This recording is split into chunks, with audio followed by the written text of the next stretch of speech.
এখন আমার কাছে যে রায়দানা কাউন্ট্রি দলে চান্স পাইছে বা ডাকছে জিনিসটা এত তাড়াতাড়ি আমার কাছে মনে হয় না যে ও দেশে এখন খেলারই, কারণ ওখানে খেলা লং টাইম খেলা হয়, 6 মাস ধরে খেলা হয় ওই জায়গায়।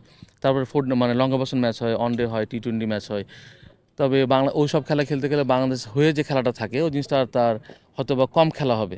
তবে এই বয়সটা এখন না, আমি যত দেখছি যে যারা ওখানে লং টাইম ধরে খেলে, আপনি শোয়েব আক্তার দেখবেন, আব্দুর রাজ্জাক দেখবেন, আজের মাহমুদ দেখবেন, যে ওরা একসময় যখন খেলছে যে দেশের হয়ে কম খেলা শুরু হয়ে গেছে, মানে ওদের ফর্ম যখন পড়ে গেছে তখন কিন্তু খেলাটা শুরু করছে, লং টাইম ধরে তারা তখন ওই কাউন্টি খেলাটা খেলছে। সে তো ইয়াং, ওখানে খেললে পরে তার যে ফিটনেস বিষয়টা আছে না, দেখবো যে আস্তে আস্তে কমে আসছে, কারণ ওর বয়সটা এতটাই কম, ও যত বেশি ওই সব খেলা খেলবে ফিটনেস কিন্তু ডে বাই ডে কমতে থাকবে।